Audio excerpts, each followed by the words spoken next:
بسم اللہ الرحمن الرحیم۔ السلام علیکم۔ محب طبری نے اپنی کتاب الریاض النظرہ میں تحریر فرمایا ہے کہ ایک مرتبہ حلب کے کچھ رافضیوں نے لاکھوں اشرفیوں کی رقم اور بے شمار تحفے امیر مدینہ کی خدمت میں رشوت کے طور پر اس مقصد کے لیے پیش کیے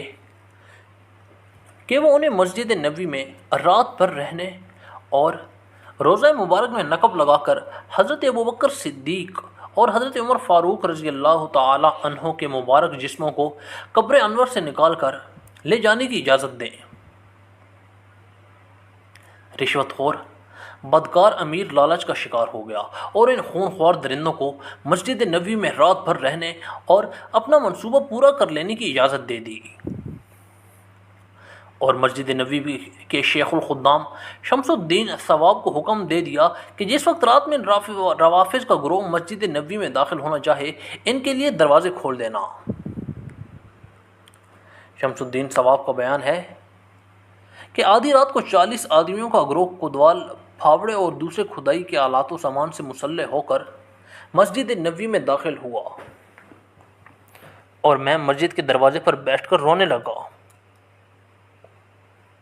مگر اپنے مولا کی شان کہ جیسے ہی یہ مردود لوگ ممبر شریف کے قریب پہنچے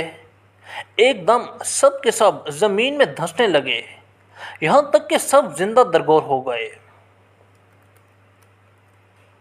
2/3 رات گزرنے کے بعد امیر مدینہ نے مجھے طلب کر کے ان لوگوں کا حال پوچھا تو میں نے آنکھوں دیکھا ماجرا عرض کر دیا کہ وہ سب زمین میں دھنس گئے۔ امیر مدینہ نے مجھے ڈانٹ کر کہا، تم بالکل پاگل اور دیوانے ہو گئے ہو، بھلا یہ کیوں کر ممکن ہے کہ پتھر کے فرش میں 40 آدمی زمین کے اندر دھنس جائیں؟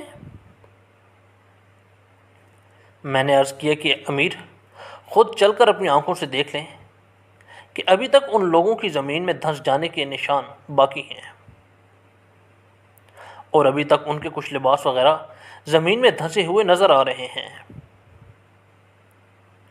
یہ سن کر امیر مدینہ سناٹے میں آ گیا اور کہنے لگا کہ خبردار، ہرگز ہرگز تم اس راز کو کسی پر ظاہر نہ کرنا، ورنہ میں تلوار سے تمہارا سر اڑا دوں گا۔ زمانہ ماضی میں دشمنان اسلام نے حضور اکرم صلی اللہ علیہ وسلم کی توہین اور ایذا رسانی کے لیے کیسی کیسی خوفناک سازشیں اور کیسے کیسے گندے اور گھناؤنے منصوبے بنائے، مگر اللہ تعالیٰ کا وعدہ کتنا حق اور سچا ہے کہ واللہ یعصمکم من الناس، یعنی اے محبوب اللہ تعالیٰ آپ کو لوگوں سے بچائے گا۔ کفار مکہ بڑی بڑی کوششیں اور انتہائی جد و جہد کرتے اور پیغمبر اسلام کا خاتمہ کر کے پیغمبر برحق کا قتل کا منصوبہ بنایا، تو کبھی دوران سفر میں رات کے اندھیرے میں اچانک قتل کر دینے کا منصوبہ تیار کیا، تو کبھی میدان جنگ میں حملہ کر کے شہید کر دینے کا عزم کیا، کبھی جادو کر کے تو کبھی زہر کھلا کر مارنے کا منصوبہ بنایا۔ غرض پیغمبر اسلام کے نام و نشان کو مٹا دینے کے لیے کوئی ایسی دسیسہ کاری نہیں تھی جس کو کفار نے نہ کیا ہو، لیکن ہر موقع پر خدا کا وعدہ پورا ہوا، اور جب بھی کفار نے کوئی سازشی حملہ کیا اور چراغ نبوت کو بجھا دینے کا ارادہ کیا تو اللہ کی طرف سے ایسی نصرت و حفاظت کا سامان ہو گیا کہ کفار کے سارے منصوبے خاک میں مل گئے۔ روزانہ اسلامی واقعات سننے کے لیے ہمارا چینل سبسکرائب کریں اور بیل کا بٹن ضرور دبائیں۔